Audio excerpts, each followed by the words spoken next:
who we have here today with you, Rollers, and me. So, Jake Broe, I'm happy to see you here. Thanks for having me, Rick. I've heard a lot about your work and about your fight with Russian propaganda, and thank you for that. We really need every person who can do that because Russia, is putting billions of dollars into that work, into that propaganda, and we just need to be more and more united. Like we need to get more allies into our ranks. So can you please tell us about yourself? Maybe some of the guys in the chat still don't know you. Well, I want to know you better, so that's why I ask in the first place. So when Russia invaded in February of 2022, I already had a YouTube channel and I had about 80,000 subscribers. And I was talking about finance related content. And I made a lot of videos about US military related finance content. I started the channel now almost 5 years ago. It was kind of just like a side hobby while I was serving in the Air Force. Mm-hmm. I eventually reached a point where I thought I could do YouTube full time. And it was just a coincidence that I got out of the United States military the same week that Russia launched the full scale invasion. So I made this one-off video just giving my thoughts and reaction because this was the #1 news story in the world. And that video got a lot of views. It got like 3 times my normal traffic. So I made another one. And within like a month or two, my channel had doubled in size. I had gone from 80,000 to 160,000. And I realized, just given the severity of the situation in the world, I think my time would be better served focusing on this conflict with all my time, with all my availability. And that's what I've been doing now for over 2 years. It's crazy to think how long this war has gone on so far. It's tragic. But as long as Ukraine is still in the fight, I believe Russia eventually will be defeated. And I'm going to keep supporting Ukraine online until that happens. Thanks, man. But as for my military background, I'll just tell you, I was a nuclear and missile operations officer in the United States Air Force. I was a missileer, a launch officer for the Minuteman III Intercontinental Ballistic Missile System. So I was in charge of the maintenance, security, and operations for the land leg of the nuclear triad for the United States. Wow, that's impressive. And I think that gives you a lot of perspective on how it works and how the possible future nuclear war may turn out for Russia, right? Yes, given the size of Russia's nuclear stockpile, we did frequently think about and discuss the Russians. Well, you probably won't tell us much about that, but maybe something you already told to people that you can tell in your videos or live streams or interviews. So I'm just really curious because I know that there's a lot of military secrets there, right? So maybe something that you just can't share, just of my curiosity. Concerning, I don't know. I mean, if you like to talk about that at all. Well, with the nuclear triad, what that is, you have bombers, submarines, and land-based ICBMs. So I was in charge of land-based ICBMs, and each leg of the triad has pros and cons, strengths and weaknesses. A lot of the other nuclear powers don't bother with well, that's not true. I don't know if North Korea has nuclear submarines, but countries like France and Britain, they prefer to have nuclear submarines as a second response capability, as a deterrent from Russia ever trying a first strike. But the United States has everything and usually wants to do everything, though now's a pretty difficult time for America, in my opinion, given our politics. You're frustrated by that? I can see. Well, when you said in the beginning, when you said the fight against Russian propaganda, I think when Putin came back into power in 2012, when he switched with Dmitry Medvedev, that's when Russian propaganda in the United States started getting really bad Hmm. with our own domestic politics. Willing agents, people like Tucker Carlson. Yeah. Tucker Carlson was the number one rated commentator on cable news for almost like 8 or 9 years. And he was just constantly feeding Russian and Kremlin propaganda. So Hmm. the MAGA movement, the support for Donald Trump, what's happening right now is a complete reaction. Tens of millions of Americans support Russia and think Russia's the good guy because this is what they've been told by certain conservative commentators on radio and the internet for almost a decade. So these people are confused, in my opinion. My fellow Americans are lost, and it's incomprehensible to me how anyone can, with their own eyes, see what's happening on the battlefield. Uh, I can't recommend enough the YouTube channel Russian Media Monitor.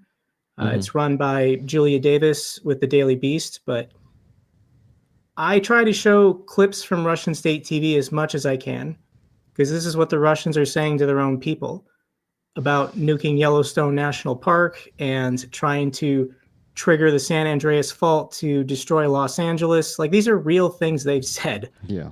on Russian state TV, and how you can be an American and still support them when they joke about wanting Alaska back for their empire. I don't understand it.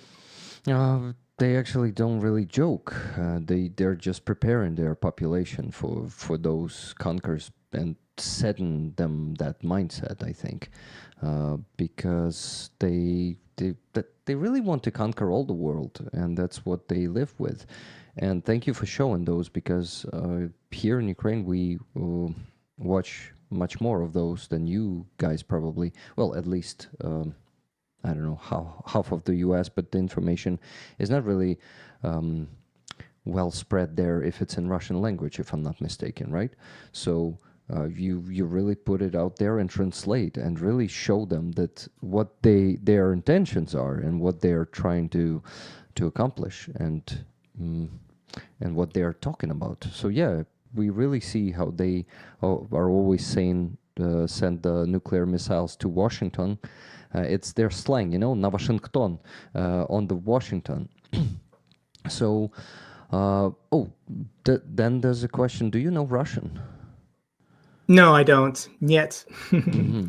So you just translated like with auto translation, and Well, there's a there are there's a couple people. channels. No, Hmm. I don't translate anything. There are just Twitter accounts and YouTube channels that have English subtitles. Hmm. So I'm trusting these people, but I'm fairly confident their translations are accurate. Hmm. But yeah, Anton, I forget his last name on Twitter. He puts out videos every day of translations. Natalka on Twitter is another one, and then Russian Media Monitor. Those are my main three. But I think it's fascinating. I don't understand why these clips and videos don't have millions of views. Like, if you want to understand what Russia wants, why would you not listen to the Russians? Seems obvious to me. Yeah. But Russia doesn't want peace. When I watch these clips, they never talk about negotiations or peace. For people who support Russia living in America, they say, why doesn't Ukraine just negotiate? Why doesn't Ukraine want peace with Russia? There's no And peace possible with that Russia. Yeah. that's Russian propaganda for Westerners to consume, but nobody in Russia is seriously talking about ever having peaceful Hmm. negotiations. Yeah, They've because declared war. they don't want They've peace. declared war on Europe. They've declared war on NATO. They're never going to stop. Hmm. Exactly. And the main problem is when people are talking about peace with Russia, they don't understand that Russia never wanted peace and what it will like. Okay, it will use the, let's say, treaty with Ukraine, just like in 2015, since 2015, right? To gain more powers and then conquer more territories in 5 to 10 more years. So they need the frozen conflict, which Zelensky keeps saying that the frozen conflict will lead to another full-scale invasion. Just next time, I think it's going to be more successful because they are upgrading their military power every time they gain the new experience. They test it every time, and after this war, if we won't be able to stop them, I think next time they will really, I would say, occupy all the Ukraine. Do you agree with me? Yeah, I agree that if there was a freeze in the conflict for 2 or 3 years, Russia would come back, but the war would be more deadly. I think Russia would figure out these FPV drones and then just manufacture millions of them, try and come up with some system to kind of make them impervious to electronic warfare jamming, and these things just autonomously fly, seek out any human being, doesn't matter if it's civilian or military, and then kamikaze into that person. Yeah. Russia, I don't think, has any ethical quandaries exploiting and using this new method of warfare. What Ukraine is doing with more success on the battlefield than the Russians at the moment. But I always say the Russians are pretty stupid, but give them enough time and they will eventually learn. And that's what they want. I mean, they would accept a freeze in the conflict just to lick their wounds, retool, and then come back with the best, latest and greatest methods to kill as many people as possible. Yeah, you're right. And you see, they're actually learning even without that pause in the military action. They are learning now. For example, this year they learned how to destroy our energetic infrastructure objects. They now know and they accomplish it. What they could not accomplish in 2022 and the early 2023, and with their massive missile attacks, they didn't manage to really black out us. But now they destroyed a few of our power plants like completely. And of course, they're also using the very good moment to do it because we don't have enough rockets for Patriots already, I think, and for NASAMS and for all the different air defense systems. So that's a very good moment for them. That's actually the result of their doing, because if we get back to U.S. politics, some people are calling Mike Johnson like openly the Russian agent, that he's financed by Russia. Yes. I'm calling him that. Yes. And I love to see on Twitter how you always put the message beneath his tweet, how you comment on that. He does not want to talk about Ukraine. Yeah. I haven't mentioned this in my video. I'll mention it in my next video.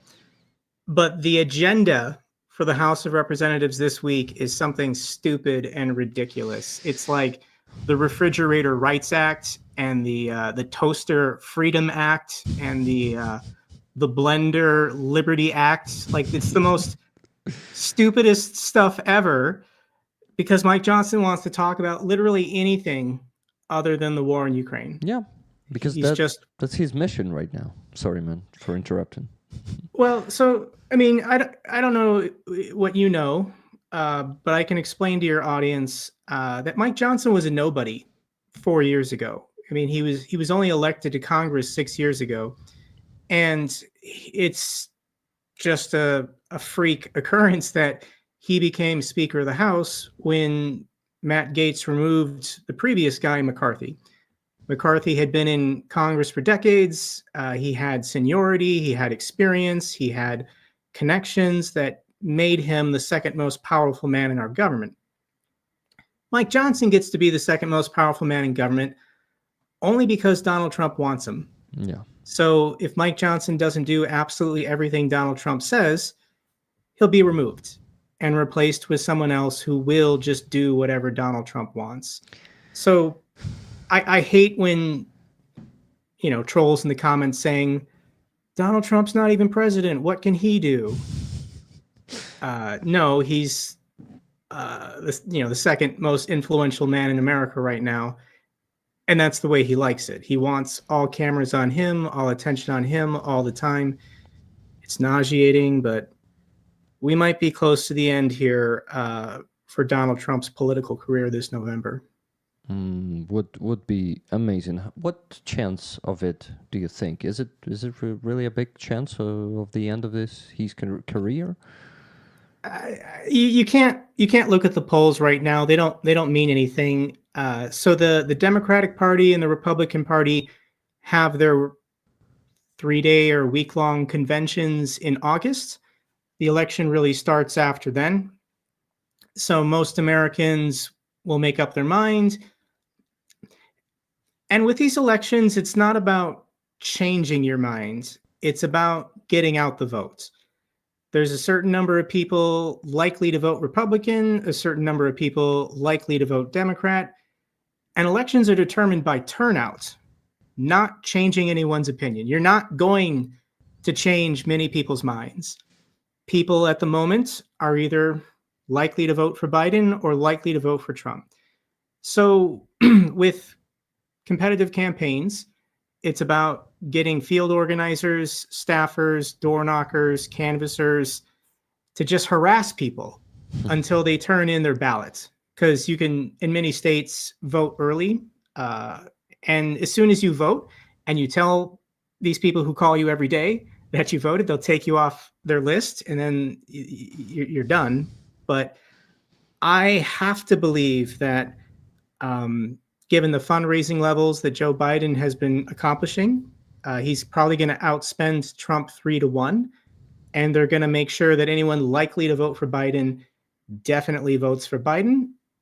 And that should be enough to defeat Trump, I think. Mm-hmm. So you're optimistic about this election. You think it's doable? The wild card, the concern, the genuine concern that I have is that given that President Biden is so old, he's like 81 or something, he could have a heart attack. He could have a stroke at any moment. Trump is 78. He's obese. Trump could also have a heart attack or a stroke at any minute. So, I mean, we're laughing, but it's really bizarre that either one of these men, if elected, would be the oldest man ever elected president. This shouldn't have happened, but America did it to itself. So anybody complaining about the age of our politicians, well, you didn't vote in the primary because these two guys won both times. Yeah. Okay. Also, I wanted to ask you, if we started talking about Biden, what do you think about the politics of his and his staff to actually ask us not to escalate and not strike military targets in Russia, like oil refineries? But they didn't say that they are concerned when Russia destroyed our oil refineries and actually destroying our power plants one after another. And I'm actually I really am convinced that by the end of this year, we really have a major blackout here in Ukraine, because right now we don't have any countermeasure, and I don't think that U.S. aid on those 60 billions will be coming to Ukraine anytime soon or at all. I really hope that Trump won't become a president, but it seems that he won't be giving us any aid at all if he becomes the president. So, what do you think? Is it really wise for Biden and his administration to try to de-escalate, considering that Russia is just a bully and bullies understand only force? So that's the question. When this full-scale invasion occurred 2 years ago, I definitely believe that Western leaders like Schultz, Macron, and even Biden, they were hoping that Putin would realize his mistake. He wasn't being greeted as a liberator in Kyiv, and he would either fall back or limit his ambition. And I think 2 years later, France finally realizes that no, I genuinely believe that Putin was concerned in the first 3 months that he had made a huge mistake. and he was going to be taken out by his own inner circle, or there might be a popular uprising and remove him. But after 6 months of his military getting their asses kicked on the battlefield, taking horrendous losses, and there was no popular uprising, Putin's inner circle didn't try to remove and replace him. Well, now he's all in. He's all in on rebuilding the empire, getting the band back together and putting the Iron Curtain back up. I genuinely believe that Putin, when he says the collapse of the Soviet Union was the greatest geopolitical tragedy of the 20th century or whatever, he's trying to undo that. And he wants to create, the Soviet bloc 2.0, but just minus communism. Mm-hmm. Under communism, you've got to feed people and house people and give them nice health care. But under capitalism, if people suffer and go hungry, that's their fault. So there's lots of appealing aspects of capitalism that I'm sure the Russians really like. And they're trying to, once again, get their old borders back and then topple democracies adjacent to them and replace them with pro-Russian fascists like Orban. Russia has their proxies and they already control Hungary, Slovakia, Serbia, maybe Austria. They completely control Belarus. So when you talk about Biden and Jake Sullivan, I think there's just this hope that things will resolve themselves or things will quiet down or de-escalate and we won't have World War III. That's the goal. Stop World War III from happening because, the last World War, like 50 million people died. Yeah. I can't fault Biden for hoping or wanting that, but yeah, I will be critical and say Russia's not giving us a choice. Putin's not giving us a choice. So with respect to these oil refinery attacks, I look at the language, I look at what actually is being said. And in political speak, there's a difference between saying we do not encourage versus we condemn or we discourage. So I think the Biden administration has gone on the record saying we don't support this, but that's it. They just want the Russians to know America does not support Ukraine striking oil refineries. But I don't think America is trying to stop Ukraine from doing anything. I don't think it's making it a condition. I don't think the Biden administration is telling Ukraine, if you keep attacking oil refineries, we're not going to provide you any help. I don't think we're not giving you in the present. I don't think that condition has ever been set, and I think Ukraine can continue doing whatever they want to do because they're the ones fighting this war. Yeah, the problem is okay. I understand, and yeah, that's a good point. That U.S. is not. It's only our decision. I understand that. In the news articles, they take the statements "we do not encourage," and then they switch it to the Biden administration condemns. Mm-hmm. No one ever did that. In political speak, you have to actually listen and read in between the lines. Anyway, my opinion is with Russia, you can only act with force. You need to say, you should not do this or that. You should not. I mean, when you're talking to Russia, not to Ukraine, and you really gotta show strength, and you gotta show your balls. And when when you stop supporting Ukraine because some puppet of a Trump, who's also probably a puppet of Putin, maybe just a friend of Putin, who knows? Maybe a puppet. Some people say he's Putin's puppet right now, because I think Putin is also helping him to win this election. That's an intrusion, maybe from the propaganda side. I don't know. Do you agree with me that Putin really intrudes your election right now with his propagandists like Tucker Carlson and all that stuff?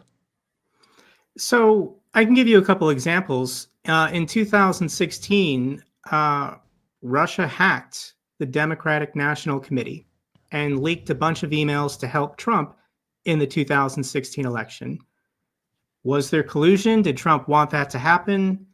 It doesn't matter. We can be fair to Trump and say he didn't want that to happen and he still would have won fair and square. Mm-hmm. But you can't deny that Russia was trying to help him with the hack of these emails to release them, to make Hillary Clinton look bad. Facebook in 2016 also got in a lot of trouble because Russia was running paid ads in America to help Trump and hurt Hillary Clinton. And they purchased all these ads in rubles. Crazy. That didn't set off any red flags with Mark Zuckerberg or Facebook in 2016 that the Russians paying in rubles were buying American political ads on social media to help Trump and the Republicans. So thankfully that got shut down by 2020. There was congressional hearings. Zuckerberg had to explain to Congress why he was accepting so much Russian money for American political ads.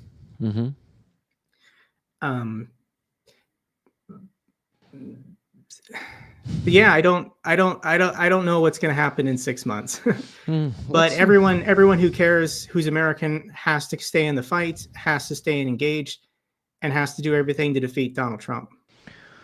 Oh yeah,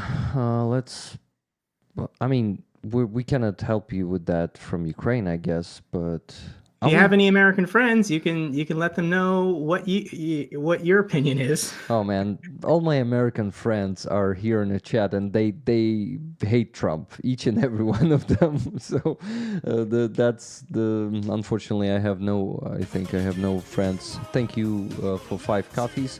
And Ganels, so I wanted to make chat more engaged with us, and we engage with the chat. So we have a few questions from the chat to you, but before let's go for it. Before that, I just wanted to mention, guys, that we're constantly raising funds on these streams. Not on these, on Saturdays, I usually don't stream, but on Sunday, tomorrow, I'm gonna have the regular stream, and it goes for 8 hours lately. That's too much. I didn't want it to be that long, but we have some really great results, and we're raising funds for the armed forces of Ukraine.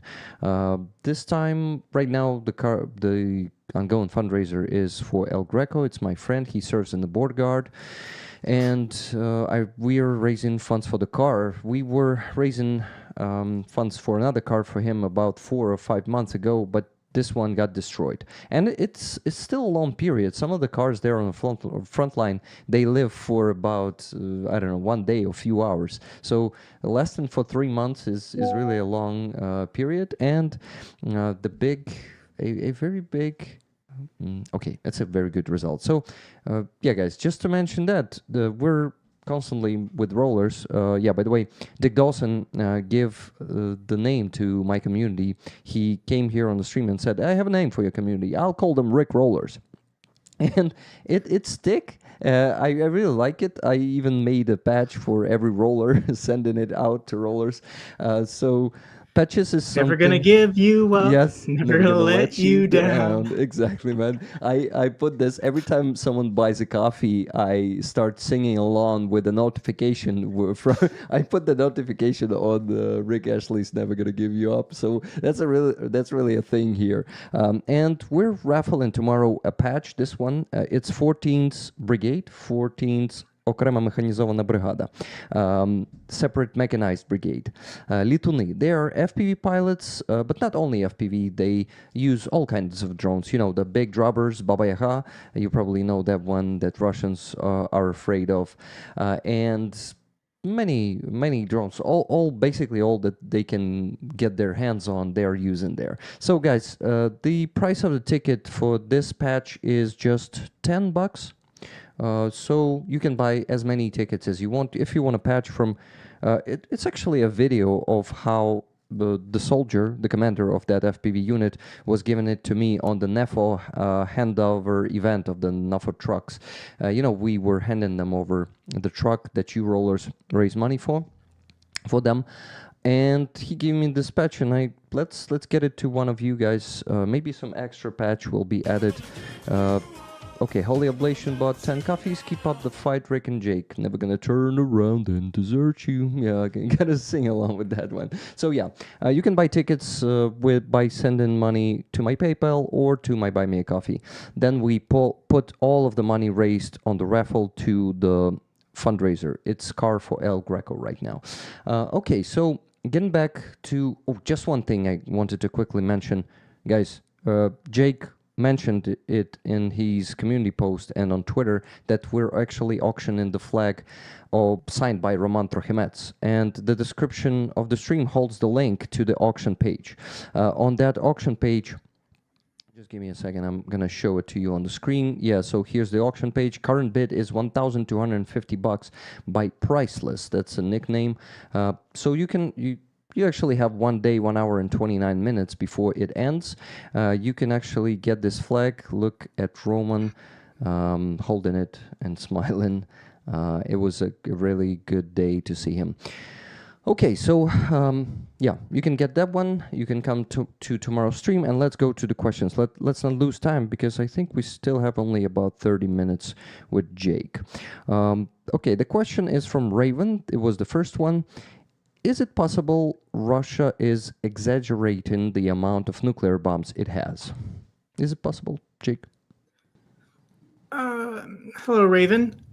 Before I get to your question, I just want to say to everyone in the chat, give this video a thumbs up to help more people find it. It's really important. Exactly. But concerning Russia's nuclear stockpile, there have been a series of treaties between the United States and Russia, START and New START II, that allowed Russians to come to nuclear sites here in the United States to inspect our inventory, and then for Americans to go to Russia and inspect their inventory to make sure that we're in compliance with these treaties.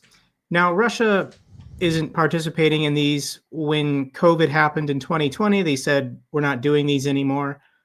So we don't know, the United States doesn't definitively know the specifics of Russia's nuclear stockpile. Given the last 4 years, there's been no inspections. But I am fairly confident, based on even information we had going back 4 years, that yes, Russia does in fact have about 5,800 nuclear weapons. But the question is, do they all work? Because there are internal components that have to be exchanged. Given the decay of certain components in nuclear warheads, they have to be basically refreshed. And then, can they be delivered? You know, these ICBMs that Russia keeps on, well, basically everything. You know, they have like shipping containers, and they can launch from a variety of platforms, but they do have a lot of these road mobiles in Siberia that just kind of drive around to basically hide or reset their location so they're harder to target. The question is if they actually hit the button and wanted to fire all these off at the same time, you know, an all-out first strike, how many of them would actually successfully launch? And no one can say that, but I imagine there would still be a pretty high failure rate. But even if the failure rate is 50%, that's, Russia compensates for their incompetence with mass and size. They figure if they just have an overkill amount, it doesn't matter if 50% fail or 50% are incompetence, size will beat precision. Yeah, it's still going to be enough to destroy half the, well, maybe the whole world, because there's going to be a fire back, and yeah, that we better not test that out. Thanks for the answer, Jake. Next one from Hooves. That's a good one. What is the best or worst comment made about you? Worst comment made about me? And the best one. Two of them. Okay, so I think one of the best comments I ever got was, Jake, you're the male equivalent of the girl next door. I don't know why I remember this comment, but I get a lot of people saying that, you know, I'm very comfortable or familiar or average in a good way. I don't know how to describe that. I am from the Midwest. I'm from Wisconsin, and generally amongst Americans, people have this stereotype that people from the Midwest are very kind and friendly, and I try to be open and approachable. So, what's another positive comment that I think I've gotten? Let's see here. Negative ones. First of all, nothing. No negative comment I've read on my channel or on Twitter has ever affected me. This is something everyone should internalize, but when people give you hate, when people give you negative comments, that's a reflection of them. That's about them. Happy people, people satisfied with their lives, don't spend their free time. Weird comments, people don't like my hairline. You know, I've got this very prominent like V, widow's peak, and people can't get over it. Why? You know, it's just hair. People need to move on, but people tell me that it's fake or that like it's not my real hair, but it's my real hair. I have no problem with it. It looks nice. Why people have problems with that? People are strange. People don't like my voice because I'm a man. I think they want my voice to be deeper, but this is the voice I was born with, and it's not as deep as some other men. I couldn't care less. And then I do get a lot of fat boy comments for some reason because I'm always sitting down and I've got maybe stockier shoulders. People assume that I'm fat, or I don't know. But once again, I get these comments and it does not affect me in any way. Yeah, and you see, people cannot say anything bad about your personality, so they start how do you call it? Picking on something about how you look or talk. It's such a bullshit. Yeah, it's just weakness or just the sad and unfortunate thing is that it does work. Mm-hmm. Internet bullying on a massive scale drives many people to just stop posting. Mm-hmm. I think about my privilege being American, being white, being male, being straight, and I think about the level of hate that other content creators get who have foreign accents or women or people of color or people who are LGBTQ. And, you know, the very small level of hate that I get, it's nothing compared to other content creators that, you know, I've seen these YouTube videos of some of the threats and hate they get. And I don't support that. And I'm going to always push back and stand up against these people. We have a question from my friend. He's actually a YouTuber, ATP Geopolitics. Maybe you've heard of him. Yeah, I think he did contact me a while ago. I should go on his show as well. Yeah, he's amazing and very inspiring because he has multiple sclerosis, and he actually came to Ukraine and went through almost the whole front line with Greg Terry, another very inspiring YouTuber, by the way, who constantly raises funds for Ukrainian army and spends it on the how do you call it? The medical aid. He provides tourniquets, IFAKs, and not just that, a lot of equipment also. But he's Dr. Energy, they call him that. And Jonathan Pierce, I met him in person here in Kyiv. They were stopping by Kyiv 2 times. It was such a pleasure. He's his channel is an abbreviation for Atypical Philosopher. So. He is a philosopher, and you can have a really interesting conversation with him. He gets into the bottom of the topics. He's very good. So yeah, he asks if you would like to go to his show someday, and you already answered that. You said I should definitely go there. So yeah, that's an offer from him. I spend a lot of time making YouTube videos and managing my own world, but part of the reason why I'm appearing on your channel is I think I do need to make myself more available, and I need to do more of these podcasts, interviews, and collaborations. just because I want to do as much as I can to try and help Ukraine right now. It's very important. Thanks, man. We here basically the main goal of my channel is to raise funds for the defense forces of Ukraine. I think that's the most important thing, because if they will fall, we will all fall. Not just Ukraine. Then the Russians will invade Europe, and we lost Jake there. Just a second. I think Jake will reconnect now. Yeah, it was a buffering. I wonder. You back? Yes, you're back. All right, I lost you for a sec. Yes, people are saying that there's buffering there. Thank you, Jose Olivara for 5 gifted, and Zonke FH before that for 20 gifted memberships. That all helps, guys. Thank you. So I was saying that if our soldiers fall, then first all Ukraine will fall, then Europe will be invaded, and supporting them is the most essential thing. But before that, before I started to do with that, I actually dubbed, voiceovered into English a few of the interviews with Russian prisoners of war. Have you been stumbling over them or something like that? Have you seen some of them? Ask me to do more, but right now I cannot do more because I'm really really focused on raising funds for the army, and it takes so much time to organize the fundraisers, the activity for that, the raffles, the auctions.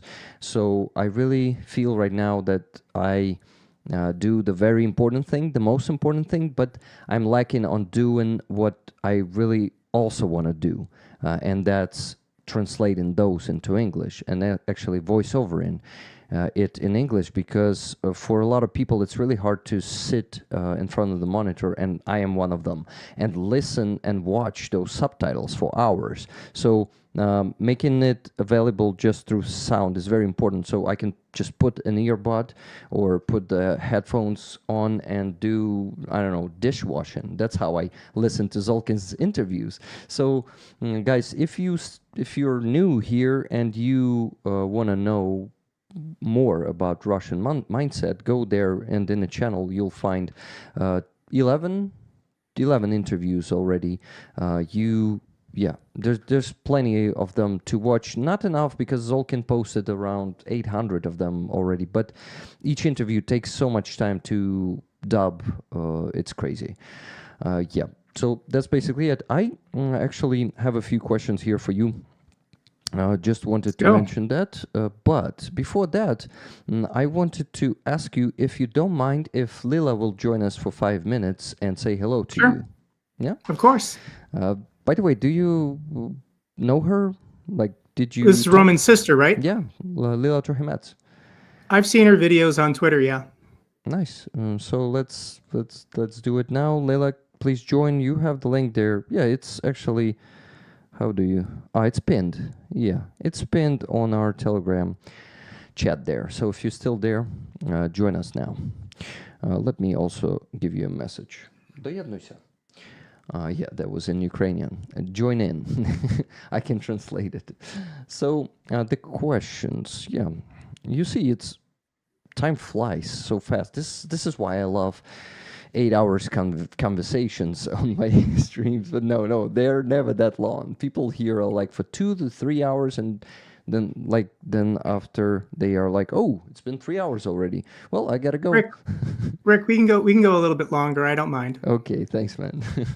Thank you, for that. You'll just when you have to go, just interrupt me and say you. Okay, Lila says resend, please. So just give me a second. Yeah, you just tell me that you gotta go, and that's it. I will totally understand. I'm gonna be joining Dr. Gertis, Professor Gertis. I think that's his channel name. But I'll be joining him later today for another interview or live stream. Awesome. Hi, Lila. Yeah, people still can't see Lila. Just a second, I need to switch the scene, but you see her already. Okay, so how's it going?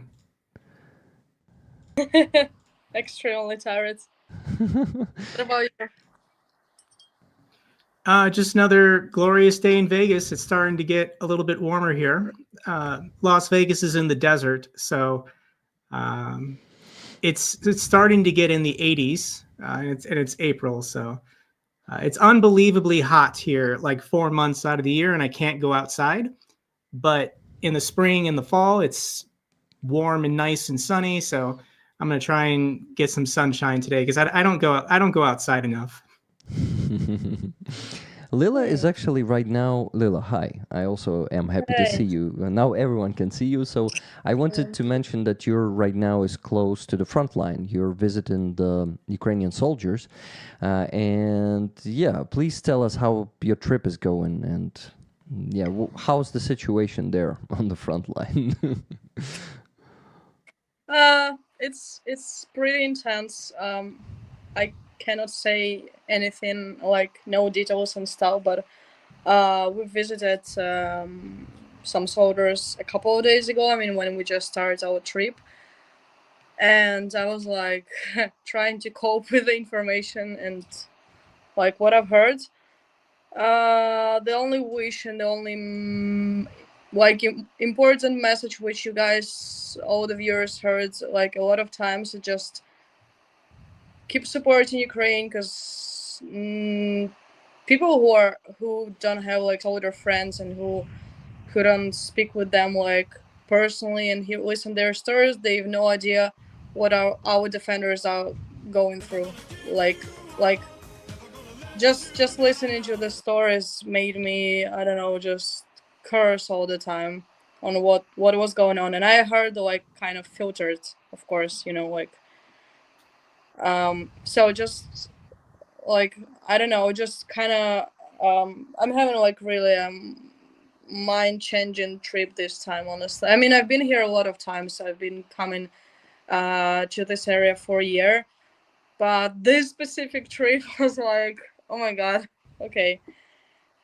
So And yeah, you see how complicated situation is there and how it is getting really harder for our soldiers. That's what you mean, if I don't. they're extremely exhausted. They are like, when my dad asked, how do you guys keep fighting, and they're like, and what's our alternative? And I mean, I've talked with the soldiers who are 22 and 24 years old.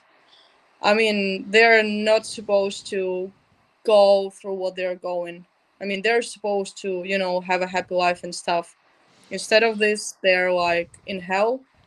And I brought 2 backpacks. I mean, for them, this was like the first gift which I gave them. So they were extremely happy just with the like comfortable backpacks. I mean, like, wow.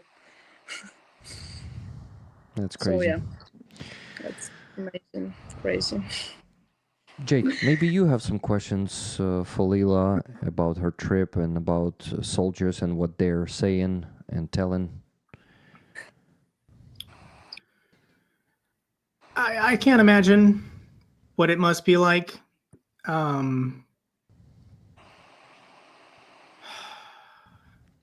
don't know. Like I think about the consequences, and like Lila said, what are the alternatives? The conditions are not ideal, and Ukraine just honestly is not getting the level of support they should be receiving from NATO and the Western Alliance.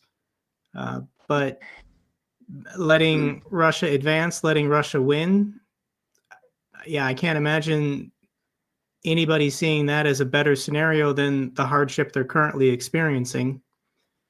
So, I mean, questions. Do soldiers on the front line consume news? Like, do they check headlines and watch videos to like stay informed, or do they prefer to just tune it out and they don't want to know about the political arguments happening? It depends on each soldier. I mean, like when people were asking my brother like, how what do you think about this late news, and he was like, guys, I've no time to check it out. I'm on a front line, so I'm like not checking the news.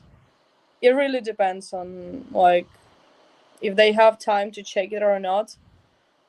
I mean, they know the general, like, what's going on. Maybe some of them are, like, just checking the news. They can, for example, be out for 4 or 5 days on like a battlefield, and they will have no idea of what's going on. And then they will come back and maybe like scroll the, like short, like, oh, okay, oh, the most important short information. So, by the way, Jake, thank you for supporting Ukraine a lot, and it's my honor to say to you almost personally, not yet personal, not in a person, but at least on the stream. And yeah, thanks for supporting my brother, starting supporting my brother, and then supporting our whole family. Thanks a lot. It's very important for Ukrainians who speak English to make these videos and get them out there on social media. I understand it's exhausting work already, just trying to survive, but providing video evidence that people can see with their own eyes and hear for themselves, it does have more of an impact than reading an article or reading like a screenshot from Telegram of just text. Seeing people, I can't tell you, Lila, how many people, because I think I shared maybe like 12 or 15 of Roman's clips in my update videos. I think so. And after Roman was injured and he was no longer making new content close to the front, every video, comments, where's Roman? How's Roman doing? What's Roman up to? People felt connected to him. They felt like he was, their friend or somebody that they knew. So yeah, that's the power of the internet. That's the power of video communication. So I try and find these channels, people who put out videos, and I share them whenever I Yeah, this is the flag. This is a really like legendary place, because that's Roman, the flag. And I mean the place where Roman was recording his videos, like for like CNN and other interviews and everything. So like I mean, I'm on the same place, so it's like greetings from Roman's let's call it office on the east of Ukraine. So you're really there. That's cool, guys. And Yeah, I'm really here. I'm really like I'm like, okay. guys, While Roman is on recovery. sorry, just gonna quickly remind you about the auction we're doing for the flag that Roman signed, and Jake helped with that a lot. Thank you once again, Jake. It was such a huge help, and I think we wouldn't have got to $1,250. That's the current bid. But guys, I think we can push it a bit further.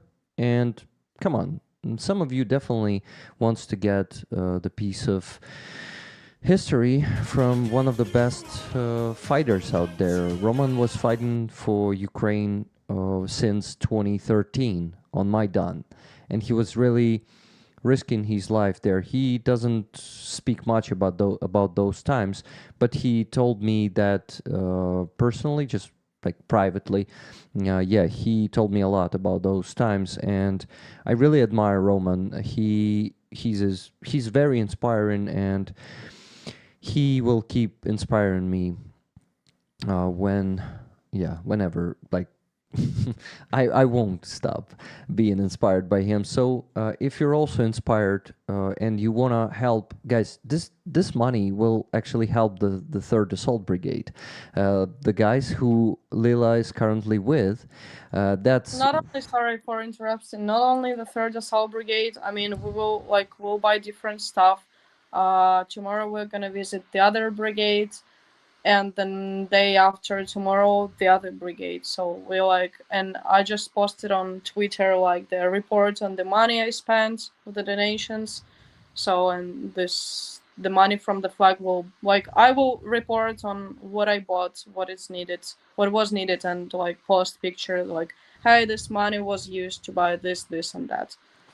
So Yeah. So it's all transparent here, both on my side and on Lila's side. We will report about everything, and yeah, I mean, Lila and I are pretty direct about this. Lila thinks that this is a very unique thing, and it is. yeah, Lila, please continue this sentence.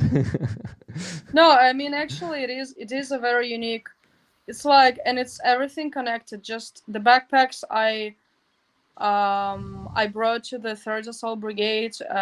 They're the guys, Roman's comrades actually, and I mean, and Roman signed the flag, and then me as his sister like coming here while he's on recovery and like continuing to support the Ukrainian defenders. Actually, I came with my dad, so it's like the whole family involved, and I mean, I think there's no need to tell how amazing and great person Roman is, not just because he's my brother. I mean, that's the first reason, of course. But also, I know how like it maybe can sound like, oh, just signing a flag is something easy, but if you watch the video on like how much energy he puts like to do it, and yeah, this way you will directly support the defenders because I'll be the one who will buy the needed stuff and give it to the guys, and like personally on a video I can like thank you and the name of the person to thank like to buy for buying this and that. So and yeah, the auction is tomorrow. Is it tomorrow? Which day is Yeah, it it today? ends tomorrow in Oh, 25 hours and 2 minutes. Yeah, guys. oh, You okay. Lila, maybe you will be there if you can I come. will try. I will really try my best. Because, for example, yesterday I had no. I mean, when there is no electricity, there is no internet, and I was like for 8 hours without internet. I hope we'll have electricity, and I will try to join. I will do my Okay. best. Thank you. Okay, just the last thing to mention, guys. If you don't know how to get to this page, which I'm displaying on the screen, the auction page, you need to go to the description of the stream. There's number 3, if I'm not mistaken. Let's actually watch. Let's go there together. Yeah, number 3 is auction in Roman Trahemet's flag to raise funds for the army. And you follow this link. Now, you don't need to connect any payment system on that website. You just put your nickname, your name, phone number if you want, and the email. I think email is necessary and the phone number is optional, if I'm not mistaken. So that's what you got to do. Please go and place your bid there if you have the means, of course. And you really want to support. Okay, we have a new bid, guys. 50 more bucks, 1,300 by Chris R1250GS. That's a nickname, obviously. And yeah, if you win, guys, you will be contacted. So please go there and do it if you want to support Ukrainian army, and I would also say Trahemet's family. We lost Lila, by the way. I hope she rejoins, and yeah, I think she will. Though she may lose electricity, I know that she's connected not through Wi-Fi, so maybe it doesn't really affect her connection. So, Jake, we gotta ask you at least a few more questions from the chat. Before that, I wanted to mention the message on the super chat, 19 bucks and 99 cents. Thank you guys for doing this. Hello from Chicago. I'm having some new Glarus spotted cow this weekend. Jake, cheers. I don't know what you're talking about, but Jake, maybe you will... Spotted cow is a kind of beer popular in the Midwest. Okay, got it. Are you a beer drinker, a beer person? No, I prefer wine. Beer just fills me up and then makes me have to go to the bathroom too much. So, UPU, thank you for 20 euros super chat. Best stream ever. Thank you very much, Jake, Lila, and Rick. Until victory, do перемоги. Exactly. And there was a super sticker 110 by. Just give me a second. Need to check it in here because it doesn't work for me there on the Streamlabs. It was from Anna CH. Thank you very much. Or CH. TRY. I don't know what currency is that, but it's 110 TRY. That's it for now on the super chats and stickers. So the question from AAA: do you think other European countries will follow Germany's lead with the Patriots? What do you think about that? They should. I think the Scandinavian countries are very serious, and if they have available systems, they might donate them. But Southern Europe is probably not going to donate anything. Greece and Turkey have a complicated history, and neither one of them really wants to give up much of their inventory to help. But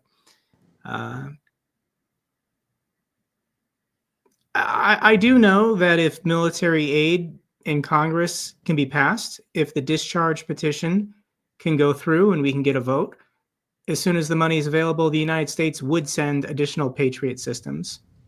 I know this was already in the pipeline. They had a schedule to introducing more and more. But Mike Johnson's been blocking a vote since October 1st, and a Patriot unit is like $1.1 billion. Yeah, that's a pretty expensive system. And you cannot just put it out of the sleeve and send a couple of them to Ukraine. That's a huge pile of money. You're right, Jake. Thank you for the answer. Did you finish with that answer, by the way? Maybe you haven't yet. I mean, there's more I could say, but there's a lot of uncertainty right now. We don't know what's going to happen this month. U.S. politics is constantly shifting. I'm hoping we can get a group of Republicans to sign the discharge petition, and then we can just get an up or down vote. And then we can get back to the way things were a year ago when the United States was announcing these military aid packages of, like $500 million or $1 billion every 2 weeks. The war would be very different right now if the aid had just continued and MAGA hadn't been blocking it.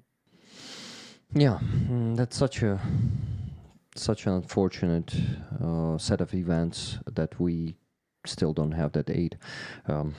And yeah, let's see what's going to happen in the next half a year. Though here in Ukraine, I must say that a lot of Ukrainians feel betrayed, unfortunately. We really see that so many of our soldiers and civilians are dying because of Russian attacks.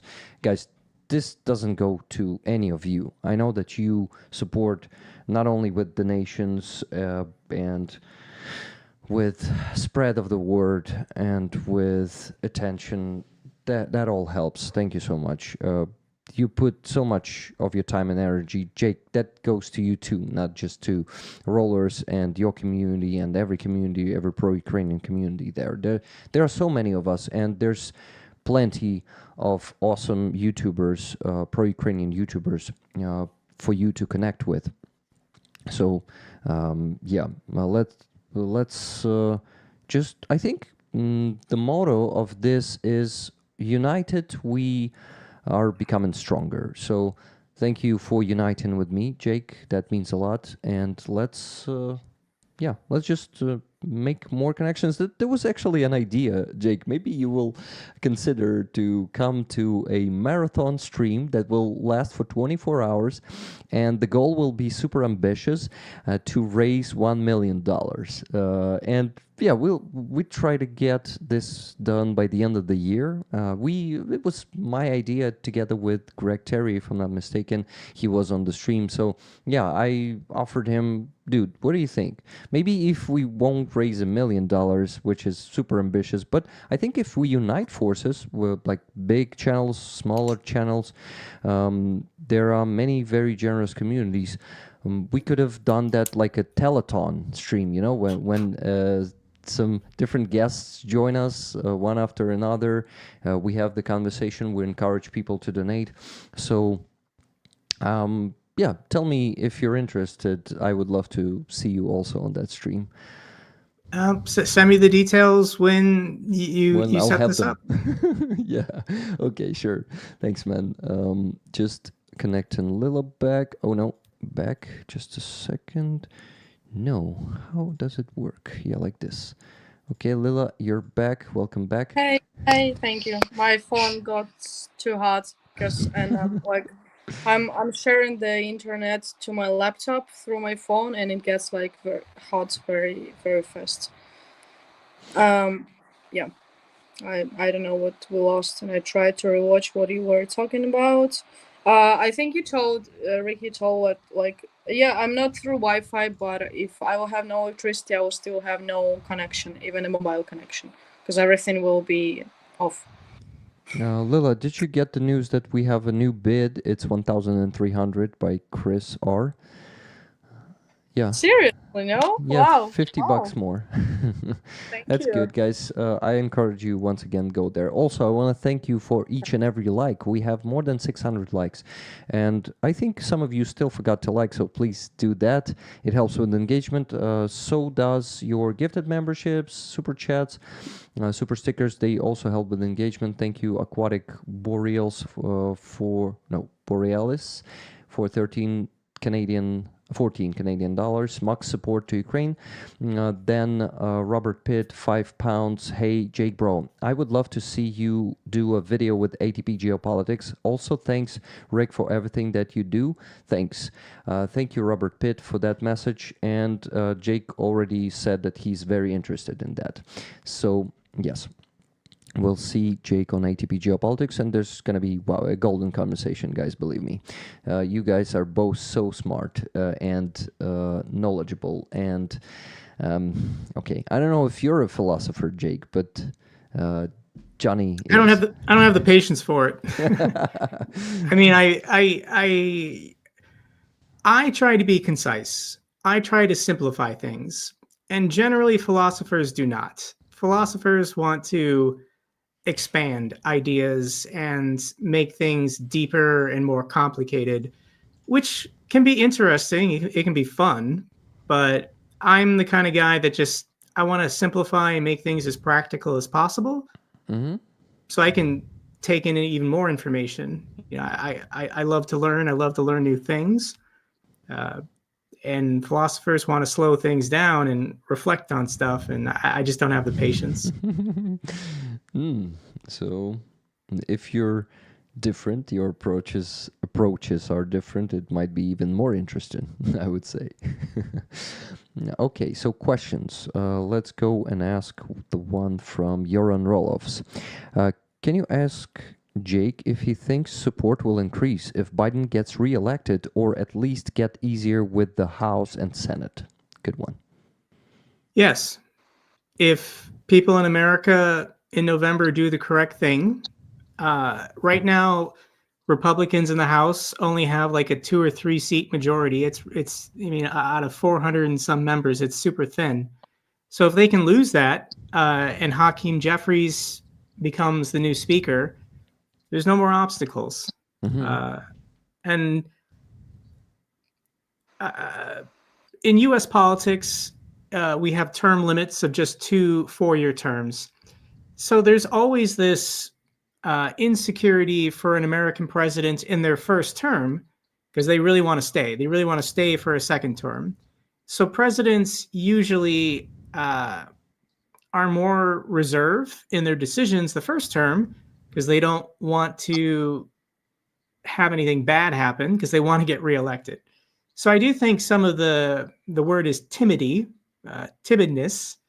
by Biden on sending ATACMS or making strong statements or supporting striking oil refineries. Once Biden is reelected, he doesn't have to worry about any. He's done his political career. He's never running for anything ever again. So I do think there could be significant changes in support from the United States starting next January, depending on how the election goes in November.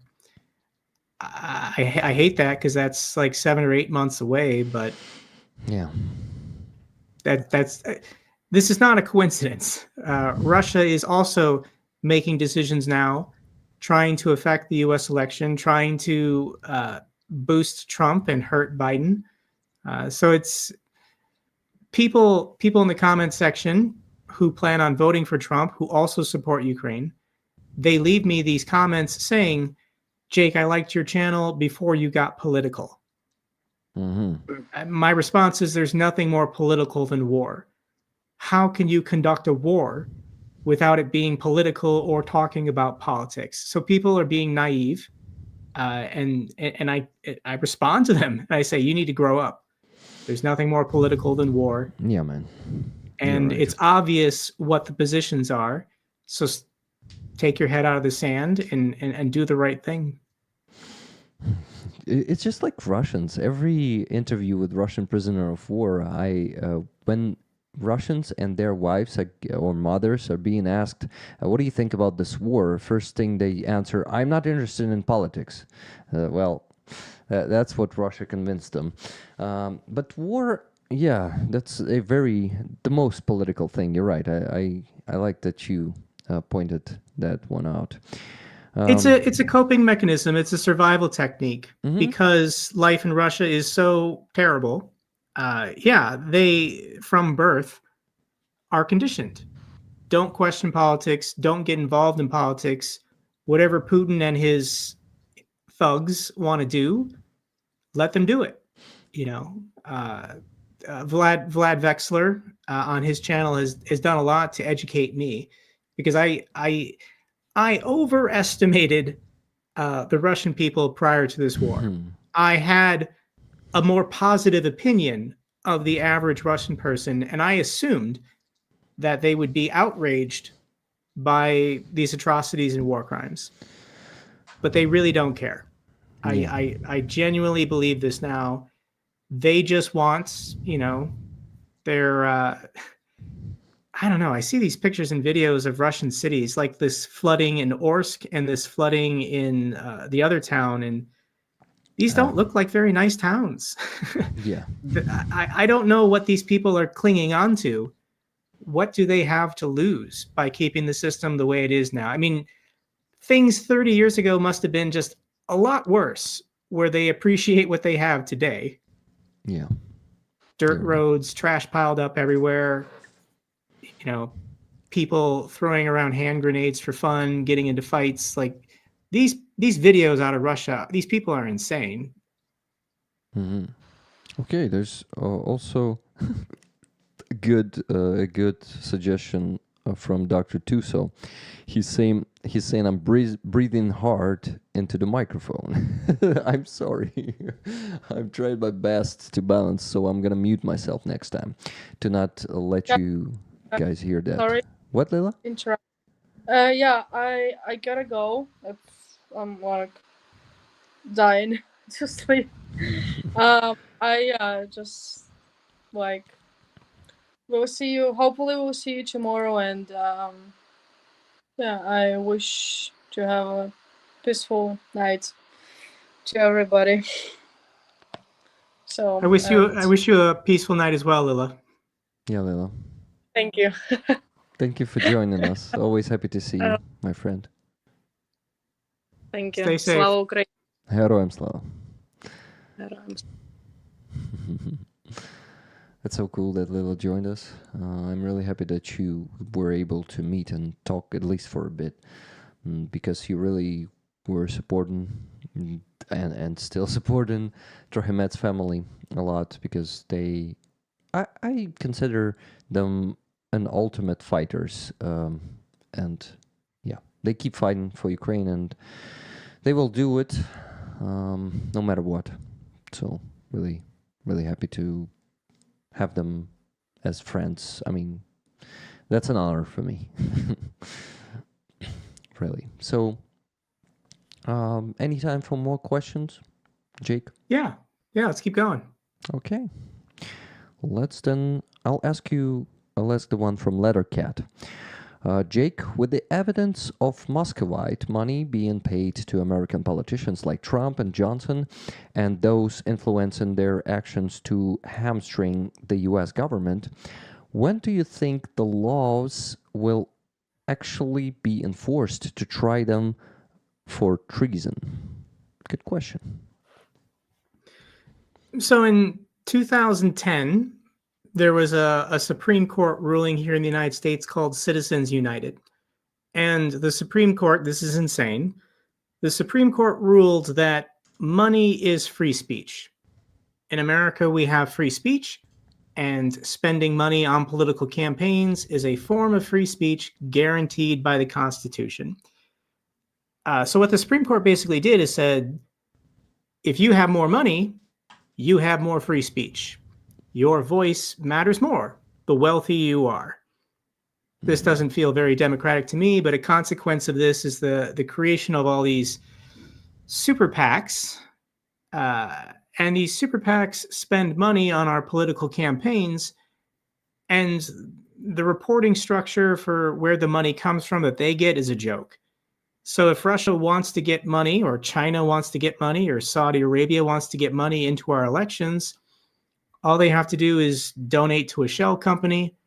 That shell company then donates to a super PAC. The super PAC then spends money on a Senate campaign or pro-Trump ads or anti-Biden ads or whatever. And there really is no accountability. There's no tracking where this money originally came from. So people in the comments section, my non-Americans, they keep saying, when will these people be investigated? To investigate the Speaker of the House, he's the guy. He's in charge of the U.S. government. He's in charge of Congress. He's the one who's supposed to be investigating people. So nobody is going to investigate the Speaker of the House because that's his job. So this is a very dangerous situation for the entire world. This is a dark time for the United States. If President Biden were to order the Attorney General, the Department of Justice, or the FBI to investigate the Speaker of the House, or Republicans like Marjorie Trader Greene, that itself would be a political scandal that would backfire or look bad on Biden. So nobody is being investigated for supporting Russia. Nobody is being... the accountability mechanism is elections. If you're an American citizen and you're unhappy with the MAGA movement being pro-Russian, you have to vote in November. That's the system. There is no CIA, FBI investigation that's going to bring these people down. Nope. Elections. And if a majority of the Americans vote for fascism, vote to support Russia, then that's the direction the U.S. government's going to go. That's the consequences of democracy. It's not a good outcome, but that's where we're at.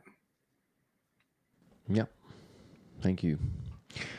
We have a good message there from Greg, Terry Experience, $10 super chat. Rick and Jake, the war currently coming down to timing, and the next 6 months will be the most decisive, and it will turn out that Petr Pavel's statements from 1 year ago will be profoundly prophetic.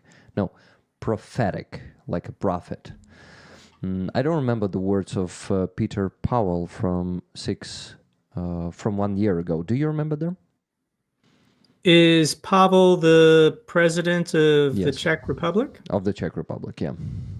No, I don't remember specifically what he's referring to from a year ago. Yeah, so please send this to us again. Send the words of Petr Pavel. That's what I mean, Greg. Thank you.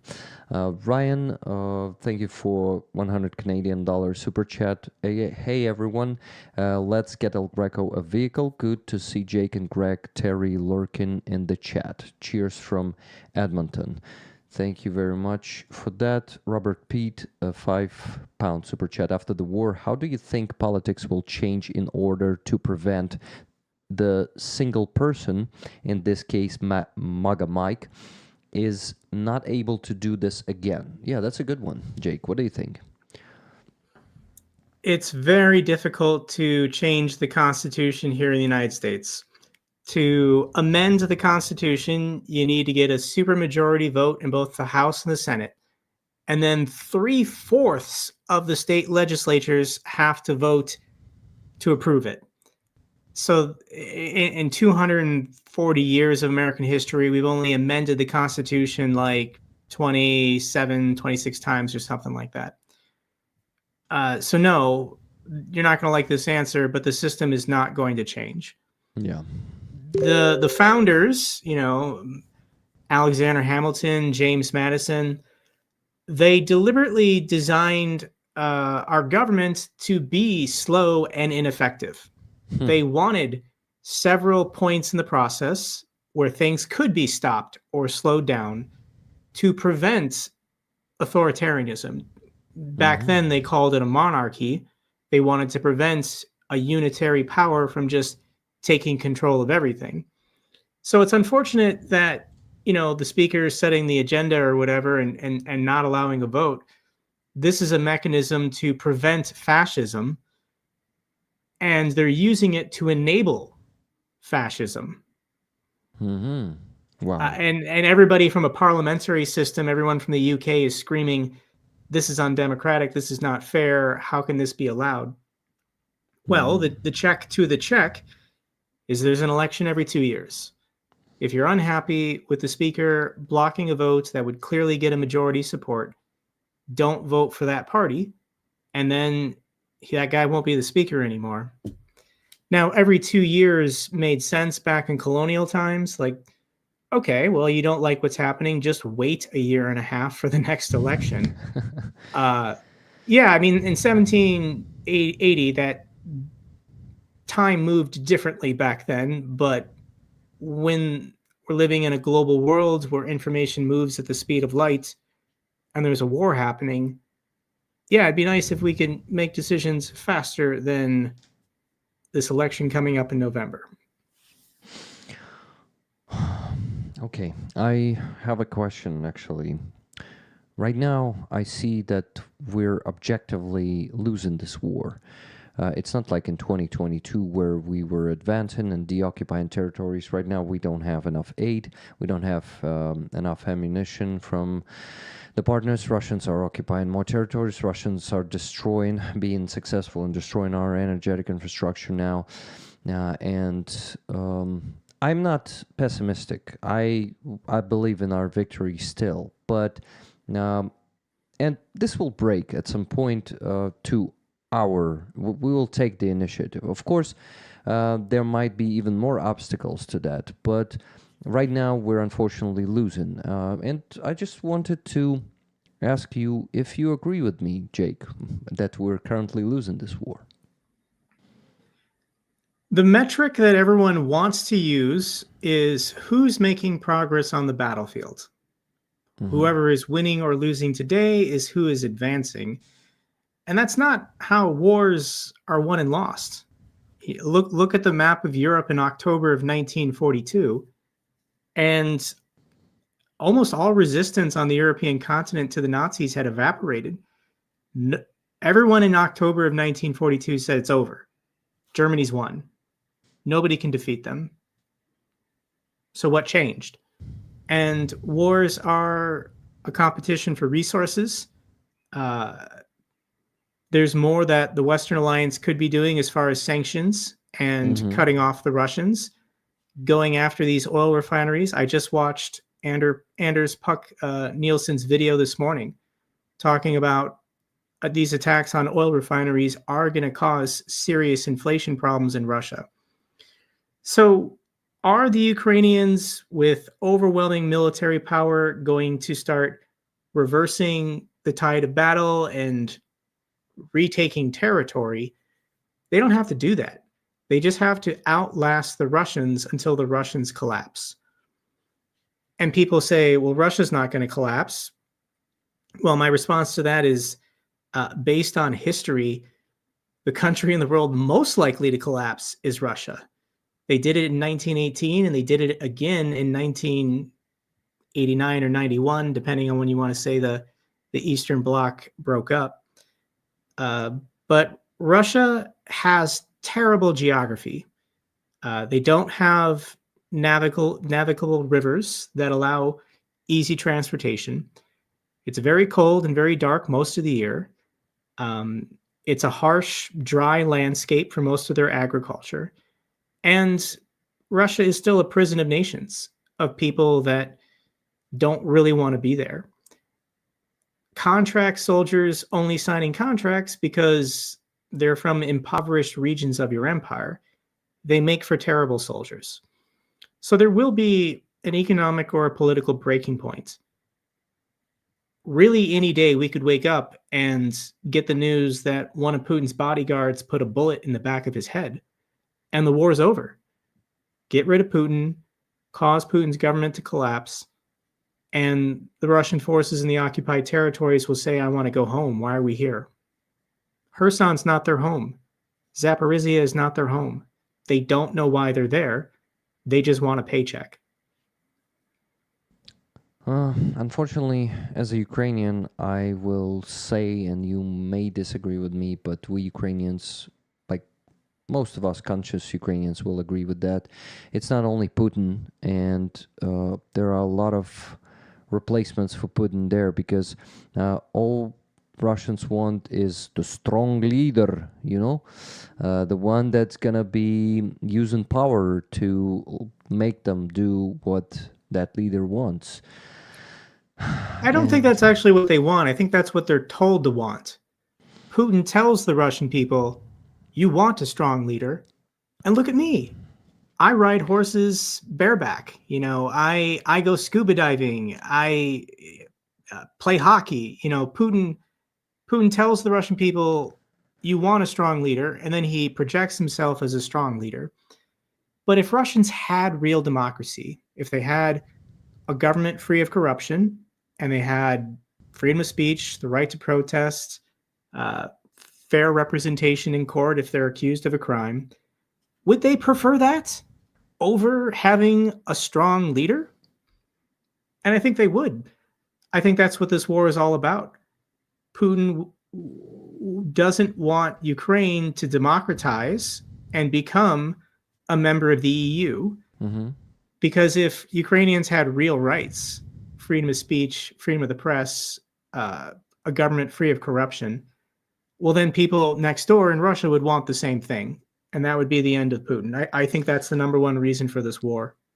Okay, time will show who of us is right. Anyway, I won't change my mind. I know more to that. I know the centuries of Russian-Ukrainian history and how Russians didn't change like even a bit for these centuries. Rick, you could be correct. I could just be playing devil's advocate and wishing that they wished that. And I could be completely wrong. Yeah, Jake, exactly. Oh. Okay, so there are a few super chats I wanted to mention. Here's a small donation to help with expenses for your marathon fundraiser. I'm here because I click on Jake videos, says DDMO55.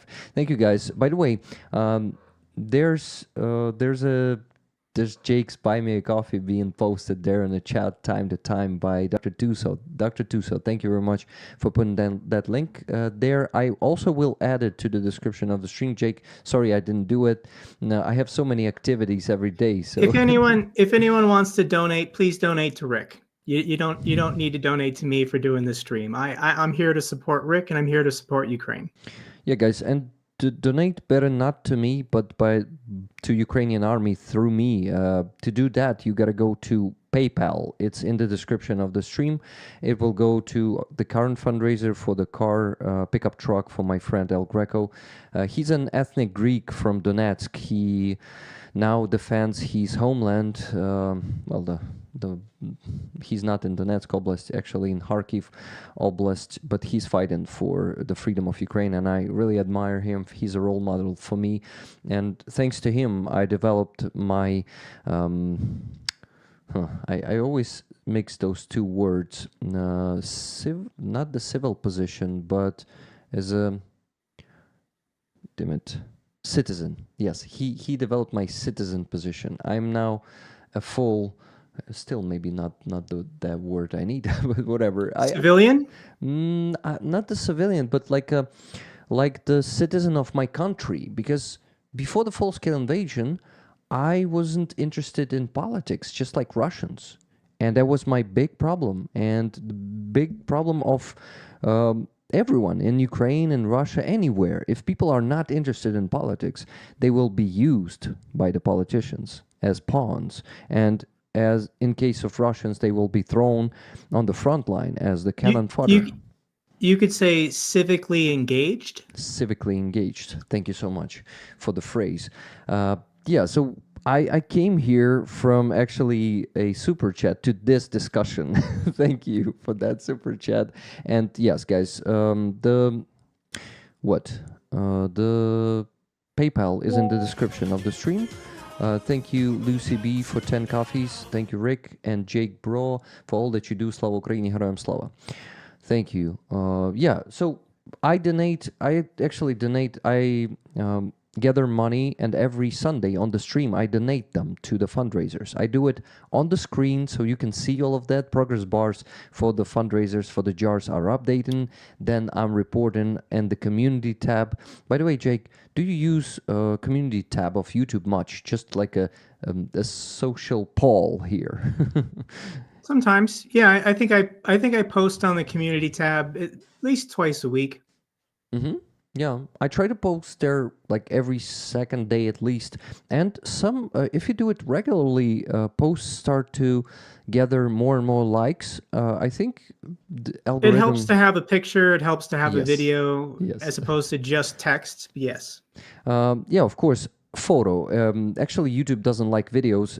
Usually gives it less engagement than anything else. But the photo with people's faces or dogs. I've seen you've been posting a lot of Pes Patron, but maybe it's actually your dog. Is it your dog?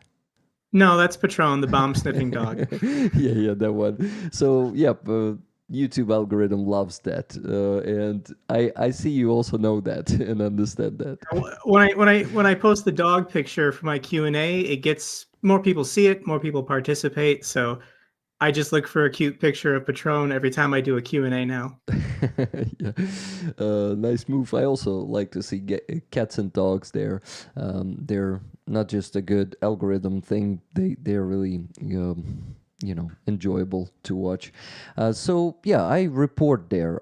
After every stream, I put the summary of how much was raised and where we donated, how much we donated to each fundraiser and all that stuff.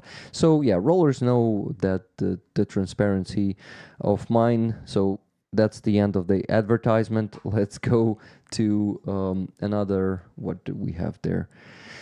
A question. Rick, let's do one more question, because I'm gonna have to leave to go talk to Professor Gerdes in a second. Yeah, I also am friends with Professor Gerdes.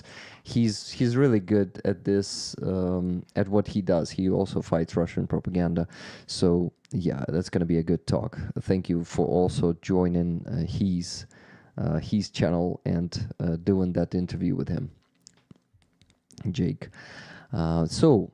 Last question. And thank you for letting me know. It's been 1 hour and 35 minutes. Wow. Thanks, man, for that much time. We had to talk a lot. We had to talk about a lot. Yeah, that's it. Maybe. Okay. So the question is, okay, let me choose a good one. Just a second. Oh, that's a good one. The last one is from Just Me, and that's a good one. Do you think there is any way to combat the lies being sold in the media? That's a good one. Combat the lies being told in the media. I guess I would need to specifically know what lies, but I'm assuming you're talking about Russian propaganda in the media. And the media globally is changing so fast because of technology. My father, who's like 72 years old, 71 years old, grew up with only three channels watching the news: ABC, NBC, CBS. Maybe you got a fourth public broadcasting channel, PBS. And then we transitioned to cable news, 24-hour news. So it used to be you watched the nightly news, you got 30 minutes, you had 3 choices to pick from, that was it. cable news, more channels, 24-hour information. But I think most people are abandoning cable news and broadcast news for what you can find on the internet. My dad now consumes more YouTube than he does traditional television or cable. So I think the media, when they don't talk about certain topics or they misrepresent certain topics and they continue to hurt their credibility, well, people that want fair information, they want the truth, they seek it out now on the internet with YouTube channels or Twitter or Twitch or however you get your information these days. But there's positives and negatives because there's a lot of nefarious people running channels spreading disinformation deliberately. So there's good sides to it. You know, there's lots of YouTube channels that I found that I think are incredible. I'll never have enough good things to say about the YouTube channel Perun. He's Australian and he's been putting out these 1-hour PowerPoint presentations since the war began. But I feel like I personally have learned so much. And he's just giving away this highest caliber information for free every week. He works in the Australian defense sector. He's very knowledgeable, but I do think I'm a better person. So how do we combat disinformation in the media? Well, one, if someone's providing bad information, just don't consume it. Punish them by not giving them your attention. But then, yeah, seek out and promote and support people who do give the right information, good information, and who are trying to make the world a better place for everyone. That's hopefully what I'm doing, but people live in their silos and they have their own reality that they try to force on everyone else. And I'm never going to stop pushing back. I'm never going to stop fighting for common sense to me, but generally the truth. Thank you, man. Just a quick update on the auction. We have $2,000 bid. So Whoa. we pushed it very well. Thank you so much for helping with that, man. You can't imagine how me and Lila appreciate that. And we'll tell Roman because it's really getting hard to get in touch with him at some periods. Because yeah, guys, rehabilitation is no joke sometimes, and those injuries are bad. So I know, Jake, that we gotta let you go. Do you want to hear the message from Peter Powell that Greg was talking about? No? Sure. Oh, okay. So that he said that war in Ukraine will be made very clear by November 2024 when many European nations have elections and, of course, the USA elections. This will determine the face of the war. He was very direct on that statement. Okay. Well, yeah, we actually talked about that, and that will determine all of the face of war. I totally agree with that. I think you may agree with that too, Jake, right? Even if Donald Trump is elected for some reason in 2024, like in November, the resistance isn't going to stop. Mm-hmm. I'm not going to stop. I will continue resisting Russia and my own government if I have to, because they're wrong. And what Russia is doing is evil, and it's a test of will, and I'm not going to let these people win. Yeah, thanks, man, for that. And I'm sure that everyone who's watching right now, and not only watching this live, but watching the recording, watching your videos, my videos, they won't ever stop too. I feel that support every day. I am so grateful to you guys for fighting together with us this plague, and I am certain that we will win. Thank you, Jake. Thank you for standing with us and fighting with us. I appreciate it. Live long and prosper. Live long and prosper, my friend. And thank you once again for coming here today. It was really nice to meet you, man. You're an amazing person. Thank you. All right. Take care, Rick. Take care, Jake. Bye. Guys, just let's finish the stream in these last 5 minutes. I know that most of you will drop off now, but I just wanted to mention once again that we're doing a raffle of this beautiful patch. This is a patch of 14th separate mechanized brigade, and the price for one ticket is $10. You can send it on my PayPal or buy me a coffee there in the description. All the money will go to the fundraiser here. You see the bottom fundraiser. So yeah, it's gonna happen tomorrow. All money we're raising for the next 24 hours and raffle it around this time tomorrow evening. Also wanted to mention, price for one ticket is $10 and there's no limit for the tickets. Yeah, guys, this one was used in battle by Victor. His name is the guitar player. And okay, and that's it. I wanted to mention the donations that were coming today. Before the stream, I received a donation from Silver Earth. It is $100. And guys, I'm gonna finish the stream in just about 5 minutes and go to the shills. So jump into the shills stream together with me.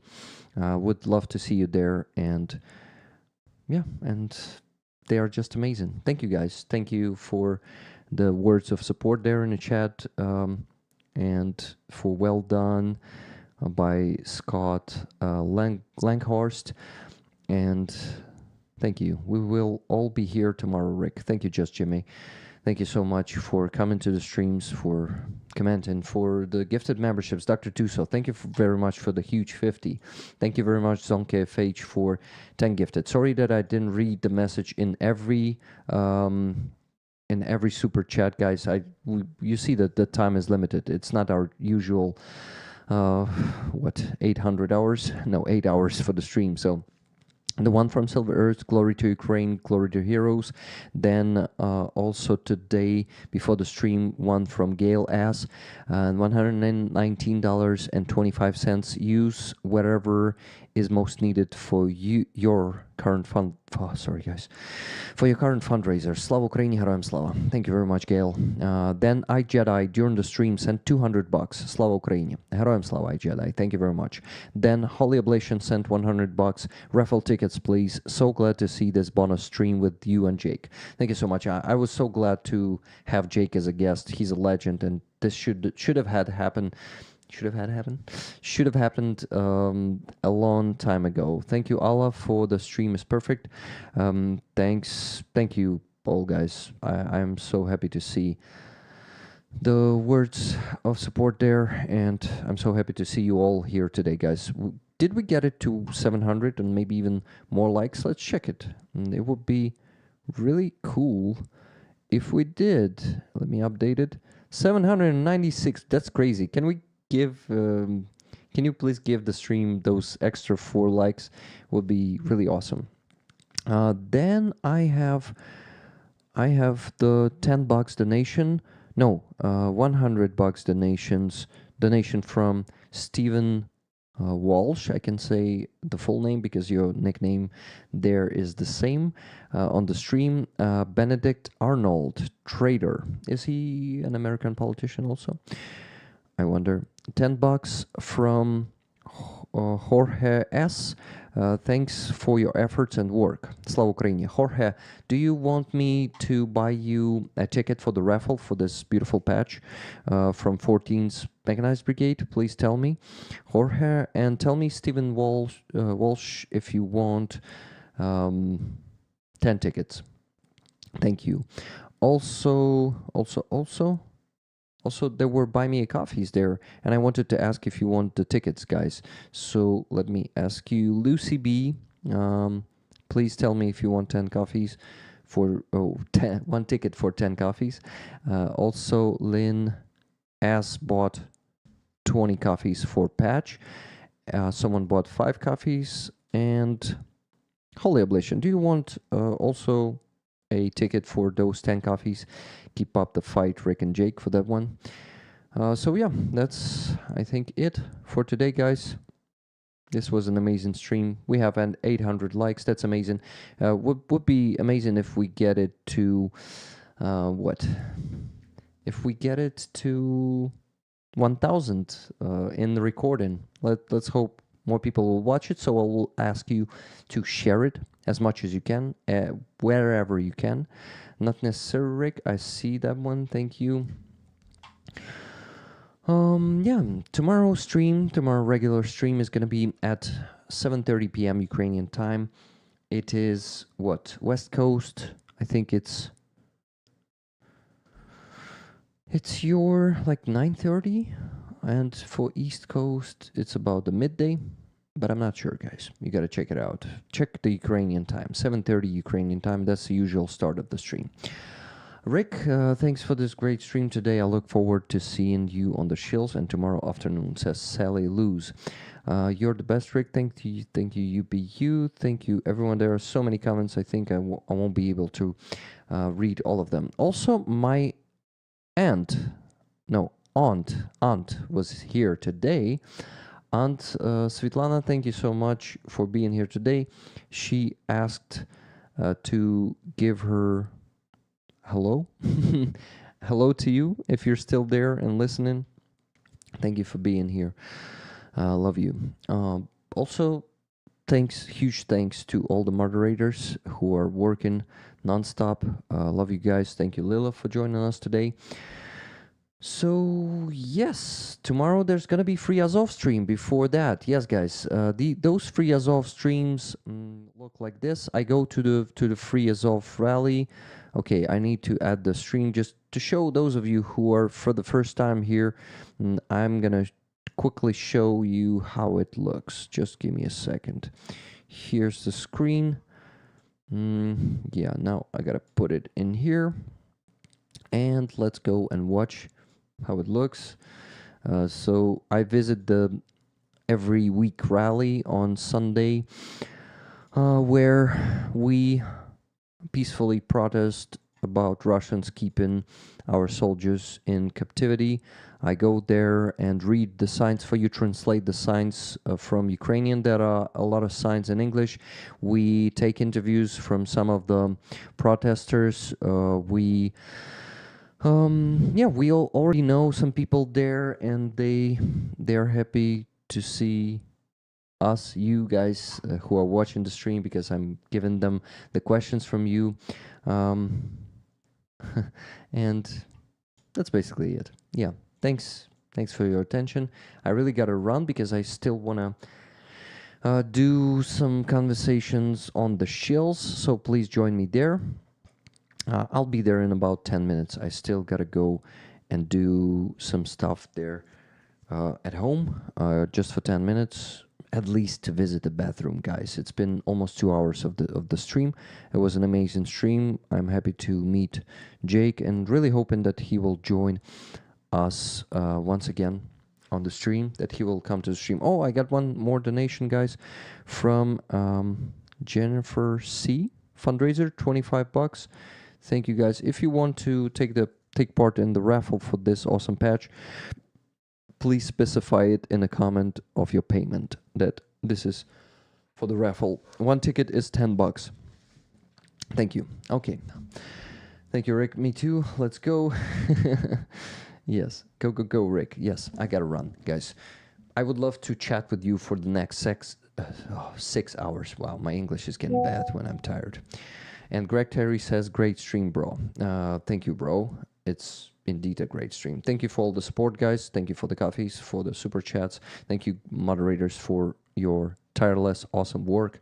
You're legends. Love you all. And Slava Ukraini.